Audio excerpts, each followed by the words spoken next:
저는 평화교회 제7대 담임 목사입니다. 저 이전에 6명의 담임 교역자가 있었습니다. 박종무, 이동호, 조한국, 이성호, 김중식, 김광묵, 저는 이 6분을 이어서 평화교회를 목회하고 있습니다. 평화교회는 지금까지 파트와 전임을 합해서 모두 41명의 교역자, 12명의 장로, 30명의 안수집사, 45명의 권사, 그리고 많은 서리집사님들과 성도들이 교회를 이루어 왔습니다. 이 모든 분들이 평화교회의 초석이고 기둥이었습니다. 그 중에는 이미 하늘나라로 가신 분들도 계시고 또 다른 공동체에서 신앙을 잇고 있는 분도 계십니다. 물론 많은 분들은 평화교회에서 믿음의 생활을 하고 있습니다. 오늘의 평화교회는 이 모든 분들 덕분에 존재할 수 있었습니다. 여러분 보시기에 오른쪽에는 우리 교회 지향상이 있습니다. 같이 한번 읽어보십시다. 시작. 하나님을 경험하고 선한 일에 참여하며 그리스도의 몸으로 연결되는 교회. 평화교회는 어떤 교회인가? 평화교회는 하나님을 경험하고 선한 일에 참여하며 그리스도의 몸으로 연결되는 교회입니다. 이것이 우리 교회의 지향상입니다. 이것이 평화교회의 지향상이 되는 데에는 약간의 비하인드 스토리가 있습니다. 저는 남대문교회에서 부목사 생활을 했는데 부목사 7년 차일 때가 2006년이었습니다. 그 해는 참 특별했습니다. 그 당시 한국교회에는 릭 워렌이 쓴 목적이 이끄는 40일이란 책으로 40일 특별 집회를 많이 했습니다. 그해 담임 목사님께서 사순절 기간에 우리도 목적이 이끄는 40일을 한번 해보자 그렇게 하셨어요. 그것도 새벽 기도 때 하자고 하셨습니다. 남대문 교회는 서울역 앞에 있어요. 주거지가 거의 없거든요. 그래서 교인들이 다 도심을 벗어난 지역에서 살고 있습니다. 평소 새벽 기도는 20명 내외, 특별 새벽 기도에는 7, 80명 정도 나왔습니다. 그런데 새벽 기도 때 목적이 이끄는 40일을 하자고 하셨어요. 그때 아마 제가 예배 담당이었는지 모르지만 이제 그 일을 진행하게 됐는데요. 회의를 하고 계획을 세우고 2달간 홍보를 하고 열심히 준비했습니다. 드디어 40일 특세를 시작했습니다. 첫날부터 교인들이 350명 이상 나왔습니다. 다 놀랐습니다. 무슨 일이냐고. 그 기세가 40일을 계속 갔습니다. 마지막 한 주간은 담임 목사님께서 목표를 올려서 400명을 하자. 물론 이루지는 못했지만 40일 동안 우리는 특별한 은혜를 경험했습니다. 특세가 끝났을 때 저에게 소망이 하나 생겼습니다. 그거는 그 전해에 담임 목사님 부부가 하와이 코나에 있는 열방대학에서 3개월 강의 듣고 3개월 아울리치를 하고 오셨는데 저도 하고 싶었습니다. 그 당시 부목사가 사임을 하지 않고 그렇게 시간을 많이 낸다는 것은 불가능한 일이었는데 어쨌든 교회가 허락해 줬습니다. 그때 우리 애들이 초6, 초4, 초1 이럴 때 온 가족이 그해 9월부터 코나에서 지냈는데요. 그게 미국 학교니까 빨리 마쳐요. 점심 먹고 나서 그 2시간 일 노동을 하면 한 3시 정도부터는 자유시간입니다. 시간이 많았고 또 여러 사람들을 만났고 좋은 강의를 듣고 제 나름 기도도 하고 묵상할 수 있는 여건이 됐습니다. 저는 그때 부목사 7년 차였기 때문에 담임 목사를 나가면 나는 어떻게 목회할 것인가를 늘 생각하고 그걸 그 코너에서 정리를 했습니다. 그때 이제 하나님이 저에게 주신 목회 비전이 바로 하나님을 경험하고 선한 일에 참여하며 그리스도의 몸으로 연결되는 교회를 이루라는 것이었습니다. 한국으로 돌아왔고 3년 정도 있다가 평화교회로 부임하게 됐습니다. 그때 평화교회는 27살, 저는 47살이었습니다. 그리고 14년이 지난 지금 평화교회는 41살이 되었고 저는 61살이 되었습니다. 이제 그간 평화교회는 이것을 교회의 지향상으로 삼아왔고 하나님께서 여기에 은혜를 주시고 열매를 맺게 해 주셨습니다. 함께 하신 하나님 앞에 언제나 감사한 마음이 가득합니다. 우리는 이후에도 하나님을 경험하는 교회를 세워가야 할 것입니다. 하나님을 알고 있는 교회가 아니라 하나님을 경험하는 교회로 세워가야 하는 것입니다. 현대는 경험을 추구하는 시대입니다. 왜 그렇게 많은 사람들이 국내외 여행을 가는가? 직접 경험하고 싶어서입니다. 다른 사람한테 들었어요. 책에서 봤어요. 유튜브도 봤는데 이제는 내가 직접 경험하고 싶어요. 그래서 여행을 그렇게 많이 갑니다. 언젠가부터 체험 프로그램이 많아졌습니다. 해병대 체험, 한옥 체험, 갯벌 체험, 어촌 체험, 산촌 체험, 농촌 체험. 이런 것들은 경험을 중요시하는 현대인들을 겨냥해서 만들어낸 상품들입니다. 요즘은 신차가 출시되면 시승 행사를 합니다. 1시간도 태워주고 2시간도 태워줍니다. 타보고 좋으면 사라는 겁니다. 그리고 가전제품도 일주일 사용해보고 당신이 구매를 결정해라. 직접 당신이 경험해 본 다음에 판단하라는 것입니다. 대한민국에는 맛집이 아닌 곳이 없을 정도로 맛집이 많이 소개되고 있는데 여전히 소개되고 있습니다. 왜 그런가? 사람들이 그 맛집 소개를 듣고 와서 직접 맛을 본다는 거예요. 이전에는 사람들이 설명과 논리로 무언가를 수용했습니다. 설명을 하고 논리적으로 맞으면 그걸 수용했습니다. 근데 지금은 직접 경험하고 느껴봐야 수용합니다. 내가 직접 경험하고 내가 느껴봐야지 그걸 받아들이는 겁니다. 자, 교회는 경험을 추구하는 사람들에게 경험하게 해 주어야 합니다. 무엇을 경험하게 해야 하는가? 바로 하나님을 경험하게 해야 합니다. 경험을 추구하는 사람들에게 교회는 하나님을 경험하게 해야 합니다. 논리적으로 하나님을 설명하고 또 어떤 여러 가지 납득할 수 있는 것으로 신앙을 전해주었던 시대가 있었습니다. 그러나 지금은 논리적인 것보다 사람들은 자기가 직접 체험해 보기를 원합니다.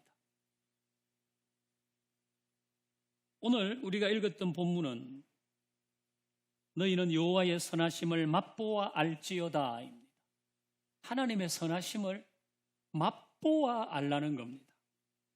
이건 하나님이 주시는 사랑과 평안, 기쁨, 만족, 기도 응답, 변화, 치유, 회복 이런 것을 경험해 보라는 것입니다. 여호와의 선하심을 맛보아 알지어다. 그 교회는 하나님을 경험하게 해야 하는 겁니다. 사람들은 논리적으로 하나님을 받아들이려고 하지 않습니다. 특히 지금 시대는 그렇습니다.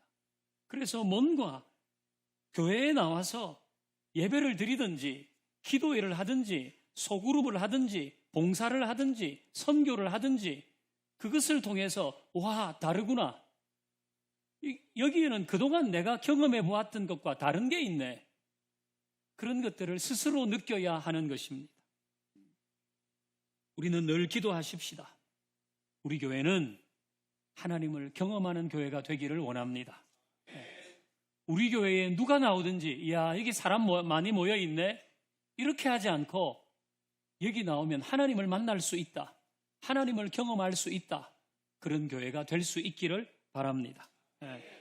우리는 이후에도 우리의 예배를 통해서 새벽에 금요일 날 성경 공부 1:1 소그룹 전도하는 것 이웃을 사랑하는 일들 봉사하는 것 그 모든 것을 통해 하나님을 더 깊이 더 강렬하게 경험할 수 있기를 바랍니다.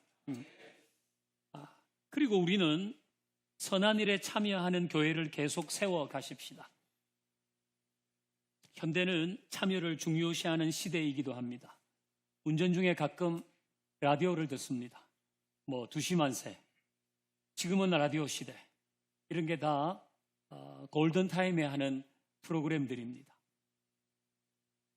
저는 이 프로그램들의 특징을 청취자의 참여를 극대화한 것이라고 봅니다. 진행자 두 사람만 말하지 않습니다. 퀴즈를 내거나 사연을 소개하거나 청취자에게 노래를 불러보라고 하거나 이행시를 지어보라고 하거나 청취자의 참여를 계속 유도합니다. 그래야 청취율이 올라가기 때문에 그렇겠죠. 그 사람들은 참여해서 퀴즈도 풀고 자기 사연도 소개하고 또 그걸 들은 사람은 문자로 참여하면서 그 사연에 대해서 얘기를 합니다. 이 프로그램들은 현대인들이 참여를 중요시한다는 것을 알고 적극적으로 활용하고 있는 겁니다. 앞으로도 모든 방송사들이 그렇게 할 겁니다. 사람들이 더 많이 참여할 수 있도록. 요즘은 일반인들이 연예인이 아닌데도 어떤 프로그램에 참여하는 경우가 많잖아요. 앞으로 더 그렇게 될 겁니다. 참여는 현대인들이 추구하는 또 하나의 가치이기 때문입니다. 그래서 교회는 참여하기를 원하는 사람들에게 참여하도록 해주어야 합니다. 구경꾼으로 있게 하지 말고 그냥 앉아 있게 하지 말고 교회만 왔다 갔다 하게 하지 말고 참여하도록 기회를 줘야 합니다. 어떤 일에 참여하면 될까요? 선한 일에 참여해야죠. 이웃을 사랑하는 일, 사람에게 희망을 주는 일, 사람을 살리는 일, 그에게 말씀을 가르치는 일, 자기의 재능을 발휘하고 전문성을 사용할 수 있는 기회를 사람들에게 제공해 주어야 합니다. 마태복음 15장에는 예수님께서 우리를 세상의 소금, 빛으로 부르셨고 너희 착한 행실을 보고 하나님 아버지께 영광을 돌리라고 하셨어요. 너희 착한 행실을 보고 하나님 아버지께 영광을 돌리게 하라. 이 선한 일들이 필요한 겁니다. 교회는 교회 사이즈를 키우기 위해서 존재하는 게 아닙니다. 교회는 그 지역에 있는 사람들에게, 좀 더 멀리 있는 사람에게, 더 멀리 있는 사람들에게 선한 일을 행하고 세상의 빛과 소금으로 존재해야 하는 것입니다. 그간 우리는 매년 봄 캠페인, 가을 캠페인, 위드 조이 또 다른 계기를 통해서 이런 일들을 했습니다. 사회복지기관, 이주민단체, 아동센터, 무료급식소, 농아인센터, 연탄 나누고 북한 어린이에게 방한용품 보내고 또 북한 어린이 센터를 준비하고 있고 교도소에 매일 성경도 보내고 전쟁지역, 재난지역 등등등등의 이런 일들을 해왔습니다. 그리고 우리는 해마다 국내외 단기 선교를 통해서도 선한 일에 참여하고 행복으로의 초대를 통해서도 가장 선하고 아름다운 복음을 전하는 일을 하고 있습니다. 여기에 모인 여러분들이 다 그 주인공이고 그 일들을 해낸 분들입니다. 우리는 앞으로도 계속 기도하십시다. 하나님, 우리 교회는 선한 일에 참여하는 교회가 되기를 원합니다. 교회 안에서부터 국가의 손이 닿지 않는 것까지 선한 일을 찾아서 그리스도의 사랑을 전하는 교회가 되기를 원하고 또 이 일을 더 넓고 더 깊게 할 수 있도록 사람도 보내주시고 재정도 보내주시고 우리를 사용해 주십시오. 이것이 우리의 기도 제목이 되기를 바랍니다. 우리는 이후에도 그리스도의 몸을 이루는 교회로 세워 가십시다. 요즘은 1인 가구가 대세입니다. 혼자 살아도 불편함이 없습니다. 혼자 밥 먹어도 사람들은 이상하게 생각하지 않아요. 이전에는 혼자 식당 가기가 쑥스러웠는데 요즘은 혼자 가서 다 밥 먹습니다. 혼자 영화를 보고 혼자 여행을 가도 이상하게 여기지 않아요. 혼자 여행하나 보다 이렇게 생각합니다.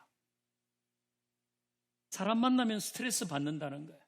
그래서 그냥 사람 안 만나고 나 혼자 지낼래. 혼자가 편하다는 겁니다. 그러나 인간의 본질이 바뀌지 않는 한 사람은 혼자 살 수 없습니다. 누군가와 교감해야 됩니다. 그게 반려견이라도 교감할 상대가 있어야 사람은 삽니다.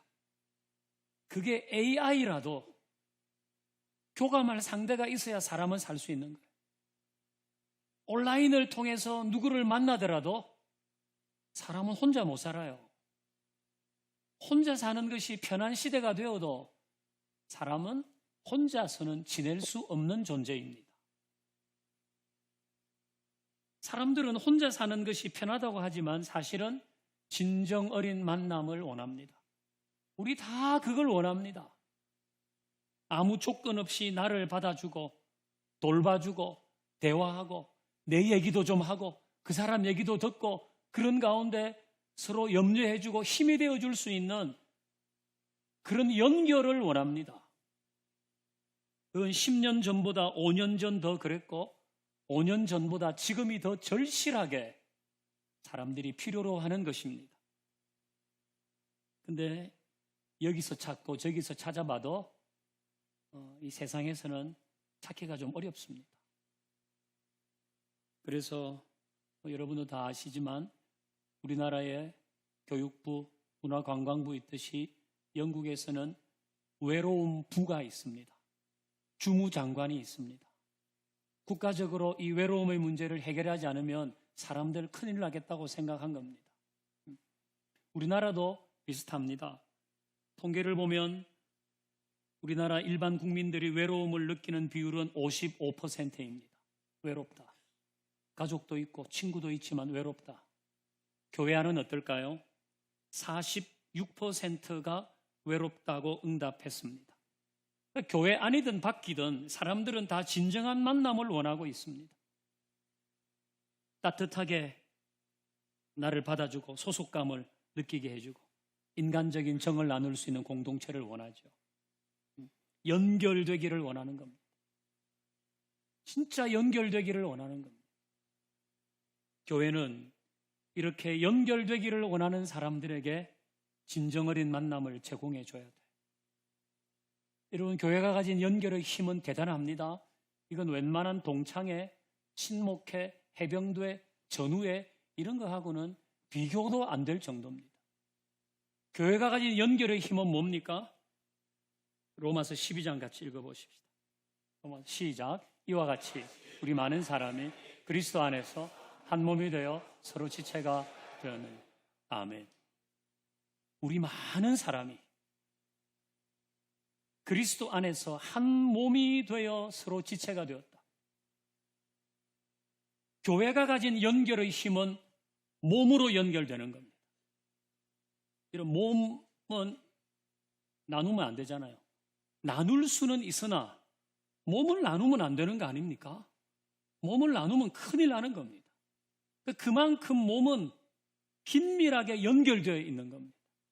이건 뭐 그 어떤 모임도 비교할 수 없는 연결의 힘이 교회에 있는 겁니다. 예수님께서 이 땅에 처음 교회를 디자인하실 때에 너희는 나의 몸을 이루는 지체다. 예수님의 몸을 이루는 신체의 각 부분이 바로 우리라고 하시는 거예요. 이 연결은 얼마나 끈끈하고 대단한 겁니까? 교회가 가진 연결의 힘은 몸의 지체가 되게 하는 것입니다. 우리 몸은 상호작용을 하잖아요. 상호작용을 해요. 연결되어 있기 때문에. 어디 한 곳이 시원하면 몸이 다 시원해요. 한 곳이 아프면 몸이 다 아파요. 그리고 우리는 한 발로는 걸을 수 없어요. 두 발이 있어야 돼요. 한 손으로 일하는 것보다 두 손으로 일하는 것이 훨씬 능률이 있어요. 몸은 그런 겁니다. 필요하지 않는 부분이 없습니다. 엄지손가락도 필요하지만 새끼발가락도 필요합니다. 새끼발가락에 붙은 새끼발가락 발톱도 필요합니다. 다 필요한 것이 교회입니다. 그래서 지체로 연결된다는 것은 아무 조건 없이 서로를 소중히 여기고 이해관계를 떠나 서로 필요로 하고 서로에게 힘이 되어주는 것입니다. 이게 지체가 되는 겁니다. 이게 교회가 가진 연결의 힘입니다. 누구든지 교회로 나오면 이렇게 몸의 일부로 연결되는 것입니다. 그 교회가 건강하다면. 이것은 교회가 가진 가장 강력한 자산이고 세상을 향해 줄 수 있는 최고의 선물입니다. 사람들은 이런 만남을 원합니다. 이런 만남에게 소속되고 싶은 겁니다. 그럴 때 교회가 이런 만남을 제공해 준다면 그건 교회가 세상에 줄 수 있는 가장 큰 선물이 될 것입니다. 우리는 계속 기도하고 소망하십시다. 하나님, 우리 교회는 그리스도의 몸으로 연결되는 교회가 되기를 원합니다. 누가 이곳에 나오든지 영적 가족을 넘어 주님의 몸을 이루는 지체, 몸의 한 부분으로 그렇게 긴밀하게 연결되게 하여 주옵소서. 우리 안에 있는 소그룹이 이런 진정 어린 만남을 이룰 수 있기를 원합니다. 늘 기도해야 할 것입니다. 자, 혹 누군가가 여러분에게 평화교회는 어떤 교회입니까? 라고 묻는다면 좋은 교회입니다. 엄청 좋습니다. 진짜 좋습니다. 이것도 좋은 대답이지만 평화교회는 어떤 교회입니까? 라고 묻는다면 하나님을 경험하고 선한 일에 참여하며 그리스도의 몸으로 연결되는 교회입니다. 그 사람이 정말 교회에 관심이 있다면 또 물을 겁니다. 그게 도대체 뭡니까? 여러분은 충분히 대답하실 수 있어요. 그동안 우리 공동체에서 함께 왔기 때문에 이건 이런 의미입니다. 이제 평화교회는 41살이 되었습니다. 우리는 지난 41년간 함께 하신 하나님께 감사하고 어찌 평화교회도 고비가 없었겠습니까? 그 고비마다 교회를 위해서 헌신하며 기도했던 많은 사람들의 섬김도 기억하십시다. 그리고 주님이 다시 오실 때까지, 우리의 생이 마칠 때까지 우리는 이 교회가 교회다운 교회, 하나님이 기뻐하시는 교회가 될 수 있도록 우리의 일상과 우리 신앙의 자리에서 각자의 몫을 잘 감당할 수 있기를 주의 이름으로 축원합니다. 우리 함께 찬양하십시다.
세상이 주